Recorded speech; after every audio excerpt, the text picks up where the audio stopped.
Assalamualaikum warahmatullahi wabarakatuh. Kembali lagi bersama cerita film 12. Bagaimana kabar kalian? Semoga kalian sehat selalu dan diberi rezeki yang banyak. Di sini cerita film 12 akan menceritakan film Barbarian 2020. Film ini menceritakan 3 legiun Romawi yang menyerbu Jerman. Bagaimana cerita kelanjutannya? Langsung aja ke videonya.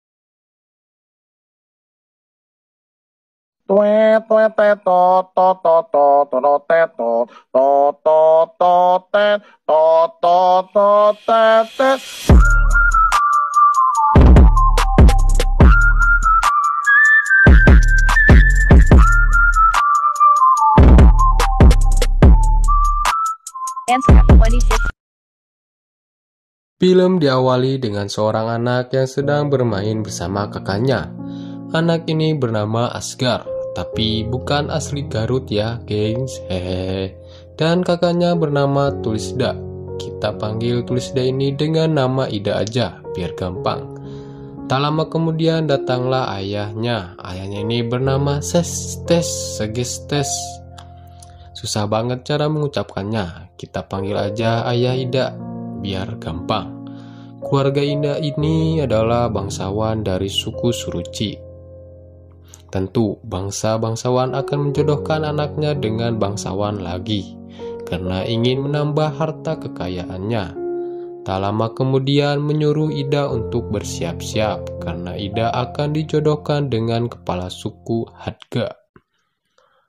Tak berselang lama kepala suku Hadga datang dan disambut baik oleh keluarga Ida. Dan kepala suku Hadga menawarkan 5 ekor kuda untuk jadi emas kawin. Dan keluarga Ida pun menyetujuinya dengan 5 ekor kuda untuk jadi mas kawin. Kepala suku Hadga pergi dan akan datang kembali 1 bulan lagi. Tetapi Ida tidak bahagia dengan perjodohan ini. Setelah suku Hadga pergi, datanglah pasukan Romawi dengan mengumumkan kalau suku Suruci harus bayar upeti. Tetapi sayangnya suku Suruci tidak paham bahasa Romawi. Namun ada seseorang yang bisa bahasa Romawi. Seseorang itu adalah ayah si Ida yang bisa bahasa Romawi. Kemudian ayah si Ida ini menerjemahkan kalau bangsa Romawi ingin peti 20 ekor sapi atau 254 ton gandum. Dan kepala suku Suruci pun marah. Kepala suku Suruci ini bernama Sigmar. Sigmar marah karena ia merasa tidak bisa mengumpulkan upeti sebesar itu karena suku Suruci sedang dilanda krisis ekonomi. Tetapi bangsa Romawi tidak memperdulikan, mereka memberi waktu 3 hari untuk mempersiapkan upetinya. Sigmar masuk ke ruangan dan membicarakan dengan ayah Ida. Sigmar merasa bangsa Romawi telah mengingkari perjanjian berdamai dengan tidak membayar upeti, karena Sigmar telah mengorbankan anaknya untuk diambil oleh bangsa Romawi agar tidak meminta upeti. Tetapi kini bangsa Romawi malah meminta upeti kepada suku Suruci, dan Sigmar menyuruh ayah Ida untuk memberitahu seluruh suku-suku lain untuk meminta pendapat tentang upeti ini. Tetapi ayah Ida ini malah membantah dan merasa akan sia-sia.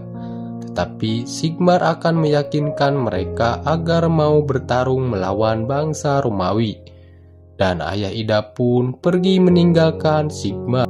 Singkat cerita, semua kepala suku yang lain pun berkumpul untuk memberikan pendapat tentang bangsa Romawi yang meminta upeti. Akhirnya semua suku yang lain tidak mensetujuinya dan tidak akan membayar upeti kepada bangsa Romawi.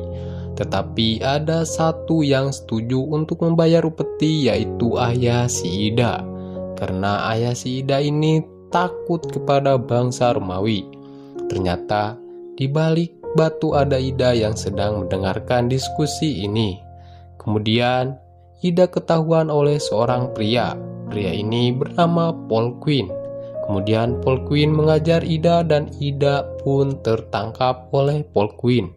Ternyata mereka adalah sepasang kekasih dan mereka pun bercumbu.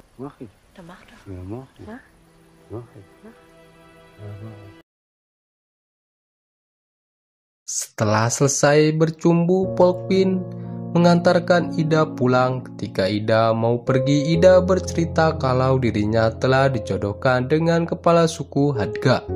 Tetapi Polquin tidak memperdulikan, malah mengajak Ida untuk kawin lari. Dan Ida sangat senang mendengarkan karena Polquin adalah pria yang diinginkannya. Singkat cerita, pagi pun tiba. Datanglah seorang pasukan Roma yang bertopeng. Ternyata pasukan bertopeng itu adalah anak angkat Pyrrhus. Pyrrhus ini adalah gubernur Romawi yang ada di Jerman. Pyrrhus menyambut kepulangan anak angkatnya. Dia sangat senang telah datang lagi ke Jerman. Anak angkatnya ini bernama Germani. Ternyata Germani ini adalah anaknya Sigmar, kepala suku Suruci yang dikorbankan untuk perdamaian. Film berpindah kepada Polquin yang sedang bermain bersama adiknya. Tak lama kemudian ayah Polquin datang dan mengajak Polquin untuk mengumpulkan upeti. Awalnya Polquin tidak mau, namun atas bujukan dari ibunya akhirnya Polquin menurutinya. Dia mengambil kambing miliknya, dan tak lama kemudian bangsa Romawi datang untuk menagih upeti. Dan upeti yang dikumpulkan oleh warga suku Suruci sangat sedikit. Dan bangsa Romawi sangat marah dan mereka menjara semua yang ada di rumah warga suku Suruci. Dan kemudian bangsa Romawi menyuruh kepala suku Suruci untuk mencium lambang burung kebanggaan Romawi. Ketika ayah Ida akan menciumnya, Ida langsung melarang ayahnya. Ida langsung diseret oleh prajurit Roma. Polquin sangat marah melihat Ida tercinta diseret tidak sopan oleh prajurit Roma. Tetapi para warga menahan Polquin. Tak lama kemudian Asgar langsung menggigit lengan prajurit Roma. Dan tiba-tiba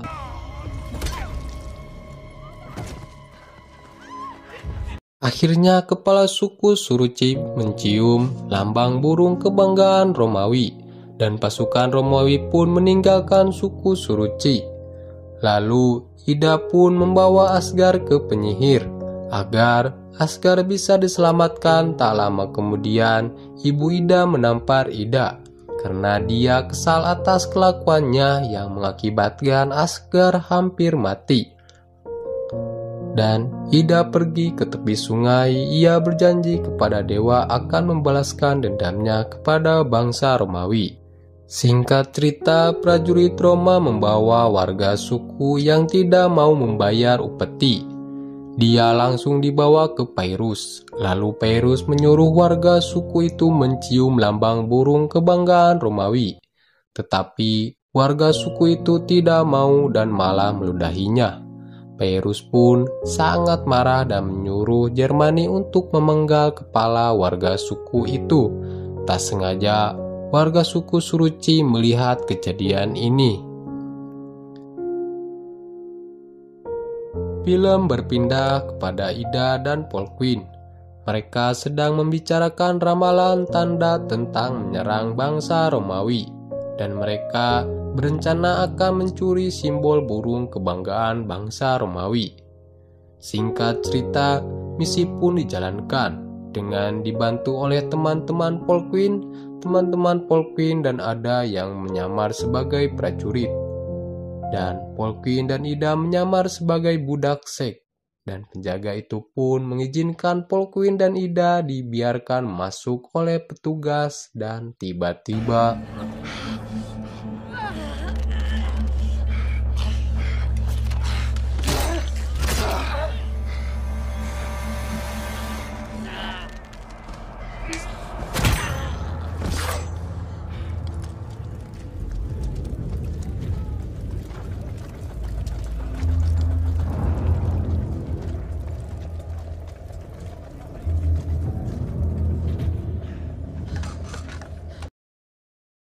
kemudian Polquin, Ida, dan teman-temannya mampu mencuri lambang burung kebanggaan bangsa Romawi.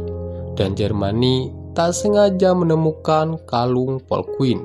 Ternyata Polquin dan Ida ini adalah teman semasa kecil Germani. Kemudian Pyrrhus pun menyuruh pasukan untuk menangkap Polqueen dan membawa kepala Polqueen. Jermani pun berjanji kepada Pyrrhus akan membawa kembali lambang burung itu besok. Singkat cerita, Polqueen dan Ida sampai di suku Suruci dan membawa lambang burung kebanggaan Romawi itu.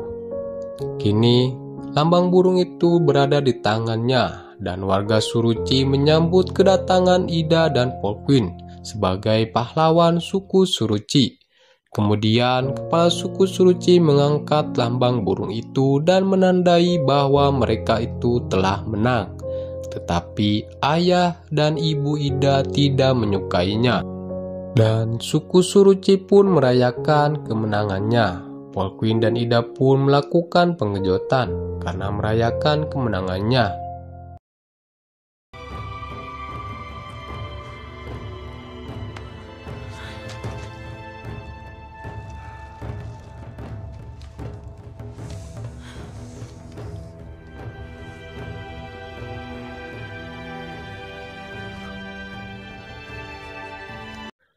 Film berpindah kepada Jermani yang membawa pasukan untuk mencari Polqueen.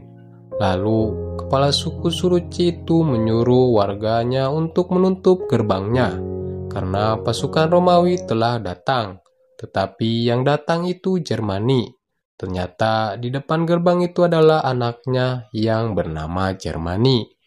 Dan Sigmar membuka gerbangnya, Sigmar langsung mendekati Jermani.